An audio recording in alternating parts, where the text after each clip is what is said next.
दोस्तों नमस्कार। जनमत के इस संस्करण में मैं रविंद्र वाजपेयी आपका स्वागत करता हूं। बीते कुछ दिनों से पश्चिम बंगाल के बीरभूम में जो हिंसा हुई उसकी चर्चा पूरे देश में हो रही है।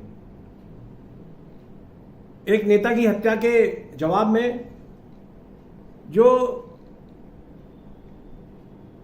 कार्रवाई की विपक्षी गुट ने, उसमें आधे दर्जन से ज्यादा लोगों को जिंदा जला के मार दिया गया। वो किस राजनीतिक दल के थे, किस गुट के थे, ये बात उतनी महत्वपूर्ण नहीं है जितनी ये कि आज के दौर में यदि इस तरह की बर्बरता होती है तो फिर ऐसा लगता है कि हमारे देश में कानून और व्यवस्था, इसके प्रति लोगों के मन में आस्था और भय दोनों समाप्त हो चुके हैं। बीरभूम की घटना की राज्य सरकार ने, ममता बनर्जी की जो है, उसने जांच कराने की बात कही। मुख्यमंत्री स्वयं घटनास्थल पर गई। जो लोग मारे गए थे उनके परिवारों को मुआवजा वगैरह भी दिया गया। विपक्ष ने मांग की कि राज्य सरकार या राज्य की पुलिस की जांच के बजाय सीबीआई जांच की जाए। अंततः कलकत्ता हाईकोर्ट ने सीबीआई जांच का आदेश भी दे दिया। उससे मुख्यमंत्री खफा थी, किंतु राजनीति से इतर बीते दिनों विधानसभा में बीरभूम की कांड को लेकर के सत्ता और विपक्ष के विधायकों के बीच में जिस तरह से मारपीट हुई, वो दृश्य पूरे देश ने टेलीविजन के पर्दों पर देखा। यद्यपि यह कोई पहला अवसर नहीं जब हमारे देश में इस तरह की ओछी हरकत विधानसभा में हुई हो। उत्तर प्रदेश विधानसभा में हमने एक बार देखा था कि लोगों ने माइक तक उखाड़ के फेंके और ऐसा लग रहा था जैसे वहां पे कोई फ्री स्टाइल कुश्ती का माहौल हो। हमारे देश में जो विधायक और सांसद हैं, इन्हें हम लॉ मेकर कहते हैं, कानून निर्माता। विधानसभा के अंदर भी कानून का निर्माण होता है, किंतु जो सम्मानीय विधायक कानून बनाते हैं वे खुद यदि उसी निर्वाचित सदन के भीतर बैठ करके इस तरह की हिंसा पे उतारू हो जाएं, तो फिर उनकी जो भूमिका है उस पर सवाल उठने लगते हैं। एक प्रश्न यह भी है कि विधानसभा या लोकसभा या राज्यसभा के भीतर, सदन के भीतर, उस परिसर में भी यदि कोई अपराध होता है तो उस पर कार्रवाई करने का अधिकार केवल सदन के अध्यक्ष को होता है। और विधानसभा लोकसभा के भीतर होने वाले इस तरह के मारपीट से जो हमारी पुलिस है वो उनके ऊपर, उन विधायकों के ऊपर कोई कार्रवाई नहीं कर सकती। आप सबने देखा होगा कि इसमें एक सत्तारूढ़ विधायक, सत्तारूढ़ पार्टी के एक विधायक की नाक टूट गई, अनेक विधायकों के कपड़े फट गए, धक्का मुक्की में कुछ गिर गए, छोटी मोटी चोटें आई होगी वो बात अलग है। मार्शल जिन्हें सदन में व्यवस्था कराने के लिए अध्यक्ष निर्देशित करते हैं वो निरीह टाइप के बने रहते हैं, क्योंकि उनको यह डर हमेशा रहता है कि यदि उनके द्वारा की गई किसी भी कार्रवाई में किसी विधायक को जरा सी भी खरोंच आ गई तो उनके ऊपर विशेषाधिकार भंग का प्रस्ताव का प्रावधान लग जाएगा और उन्हें सजा मिल जाएगी। सदन के अध्यक्ष ने कुछ विपक्षी विधायकों को निलंबित कर दिया। अब यह बात राजनीति चलती रहेगी और थोड़े दिन बाद हम देखेंगे सब कुछ सामान्य हो जाएगा। ये कोई पहला अवसर नहीं था, जैसा मैंने कहा। अनेक राज्यों की विधानसभाओं में इससे भी बुरी घटनाएं हो चुकी हैं और निश्चित रूप से ये हमारी लोकतांत्रिक और संसदीय जो प्रणाली है उसके ऊपर किसी कलंक से कम नहीं है। लोकसभा में भी आए दिन हंगामा होता रहता है। एक सदस्य बोलता है, दूसरे टोकते हैं। प्रधानमंत्री बोलते हैं, उनको भी टोका टाकी होती है। नेता प्रतिपक्ष यदि कुछ बोलता है तो सत्तारूढ़ पक्ष की तरफ से टोका टाकी होती है। किंतु सदन में ये हाथापाई और मारपीट की स्थितियां हैं, ये तो निश्चित रूप से बहुत ही दुर्भाग्यपूर्ण है। और बंगाल, जिसे एक जमाने में कहा जाता था कि जो आज बंगाल सोचता है वो कल पूरा देश सोचता है, उसी कलकत्ता में एक भद्रलोक है, बुद्धिजीवियों का वहां पे बड़ा वर्चस्व रहा करता था।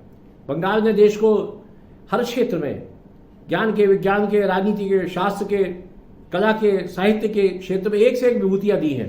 और एक समय बंगाल जो है देश का वैचारिक नेतृत्व करता था।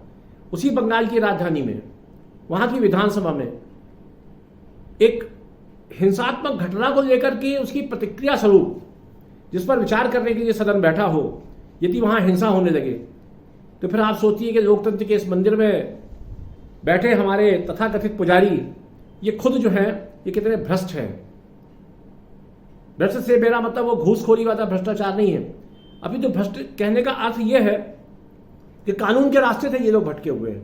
ये स्वयं कानून बना करके जनता को उसके दायरे में रहने की सीख देते हैं, उसकी बंदिश लगाते हैं। लेकिन जब विधानसभा के अंदर इस तरह से स्वच्छंद वातावरण बना दिया जाए और कानून का कोई राज ना हो, बिल्कुल जिसको कहते हैं हम जंगल राज हो जाए, तो फिर हमें इस लोकतंत्र के भविष्य के ऊपर भी सोचना पड़ता है। मित्रों, आज आज़ादी के 75 वर्ष के बाद भी जब हम ये कहते हुए थकते नहीं हैं कि हमारा लोकतंत्र बहुत परिपक्व हो गया है, हमारा मतदाता जो है बहुत सोच समझ के मतदान करता है, फिर कभी कभी लगता है कि हमारा मतदाता जो सोच समझ के मतदान करता है, किंतु उस मतदाता द्वारा चुने हुए जो जनप्रतिनिधि हैं, ये इनका आचरण जो है ये इतना स्तरहीन क्यों है। ऐसे में ये सवाल उठना स्वाभाविक है। यदि सड़क पर कोई व्यक्ति इस तरह मारपीट करता है, धक्का मुक्की करता है, किसी की नाक तोड़ता है, किसी के कपड़े फाड़ता है, तो उसके ऊपर भारतीय दंड विधान संहिता के अंतर्गत जिस तरह की कानूनी कार्रवाई होती है, पुलिस या प्रशासन करता है, तो हमारे चुने हुए जनप्रतिनिधि जब निर्वाचित सदन के भीतर जाकर के, जिसे हम लोकतंत्र का मंदिर कहते हैं, कानून बनाने का स्थान कहते हैं, वहां यदि वो इस तरह का गैर कानूनी आचरण करते हैं, तो फिर उनको किस कानून के तहत सजा दी जाए? केवल उनके निष्कासन से या कुछ दिनों के निलंबन से या उनकी सदस्यता समाप्त कर देने से भी ये समस्या हल नहीं होगी। पिछले कुछ सत्रों के पहले राज्यसभा में विपक्ष के कुछ सदस्यों ने मार्शलों के साथ भी मारपीट की और बहुत अप्रिय एक स्थिति पैदा हो गई थी, जिसके बाद सभापति ने कुछ सदस्यों की सदस्यता समाप्त करने या उन्हें एक सत्र के लिए निलंबित करने का कदम उठाया। उसके फौरन बाद सारे विपक्षी दलों ने जाकर के उनसे मांग की। इससे जो है विपक्ष का अधिकार समाप्त हो रहा है, विपक्ष को अपनी बात कहने का अवसर नहीं मिल रहा है। अंततोगत्वा क्षमा याचना वगैरह के बाद एक सदन की कार्रवाई का निलंबन होने के बाद उन्हें फिर से सदन में बैठने की अनुमति तो मिल गई, किंतु इससे इस बात की कोई शाश्वती नहीं है कि दोबारा वो सदस्य ऐसा नहीं करेंगे। इस प्रकार जो कलकत्ता में बंगाल विधानसभा के भीतर विधायकों के बीच का जो झगड़ा हुआ है, वो केवल ये कह के उसको हम उपेक्षित नहीं कर सकते कि ये तो हमारे यहाँ होता ही रहता है।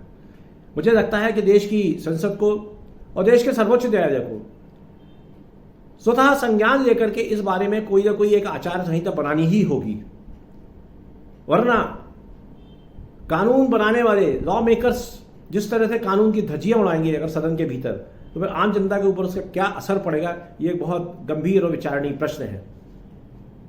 आज बंगाल की विधानसभा के भीतर जो हो रहा है उसे एक तरह से आप ये कह सकते हैं कि ये समूचे बंगाल में जो कुछ हो रहा है ये उसकी फोटोकॉपी थी, उसका आईने में दिखने वाला प्रतिबिंब था।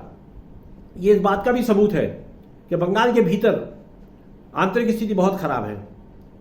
मैं ये नहीं कहता कि वहां राष्ट्रपति शासन लगा दिया जाए, मैं ये भी नहीं कहता कि वहां पे ममता बनर्जी की सरकार के विरुद्ध केंद्र कोई बहुत कड़ा एक्शन करे, जिससे कि राज्य की जो स्वायत्तता है या संघीय ढांचे में राज्यों को जो अधिकार मिले हैं उनमें कोई हस्तक्षेप किया जाए। किंतु हमें इस बात की चिंता तो करनी ही होगी, यदि देश में लोकतंत्र है और जिन्हें लोकतंत्र की रखवाली की जिम्मेदारी दी गई है, यदि वे हमारे जनप्रतिनिधि इस तरह का अमर्यादित आचरण करेंगे तो इसका आम जनता पर क्या प्रभाव पड़ेगा।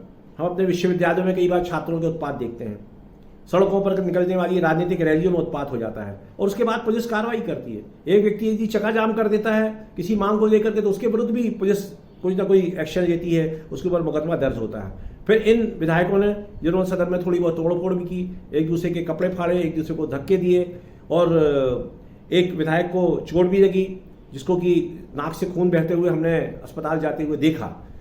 इसके बाद यदि अगले बार जब सदन समवेत होता है और वही सदस्य आपस में मिलजुल के हंस के बात करते हैं और एक दूसरे से गले मिलते हैं और भूल जाओ और माफ करो की जो बातें होती हैं, तो मुझे लगता है कि ये लोग हमें जनता को धोखा देते हैं। इस तरह की प्रवृत्तियों पर रोक लगाने के लिए भी जनता के बीच से ही आवाज उठाना चाहिए और ऐसे जनप्रतिनिधि जिनको हम इस तरह का भद्दा आचरण करते हुए सदन में देखते हैं, जब वे अपने निर्वाचन क्षेत्रों में लौटे तो वहां के मतदाताओं को भी उनसे ये सवाल करना चाहिए, क्या हमने आपको इसीलिए सदन में चुन करके भेजा था? और जिस लोकतंत्र में जनता सवाल पूछना बंद कर देती है, तो मुझे लगता है कि लोकतंत्र जो है वो शिथिल हो जाता है। क्या हम ऐसा चाहते हैं? यदि हम चाहते हैं कि हमारा लोकतंत्र जीवंत रहे, तो केवल 5 साल में एक बार वोट देकर के भी हमें फुर्सत नहीं पाना चाहिए, अपितु अपने जनप्रतिनिधियों पर सतत उनकी निगरानी करनी चाहिए और इस बात के लिए उन्हें टोका टाकी करना चाहिए कि हमने आपको सदन में भेजा, आप वहां पर जिस तरह का आचरण करते हैं उससे केवल आपकी ही प्रतिष्ठा खराब नहीं होती, अभी तो उन मतदाताओं की भी होती है जिनने आपको चुन करके भेजा था। आज के इस संस्करण में इतना ही। कल किसी नए विषय पर आपसे चर्चा करूंगा। तब तक के लिए शुभ रात्रि, धन्यवाद, नमस्कार दोस्तों।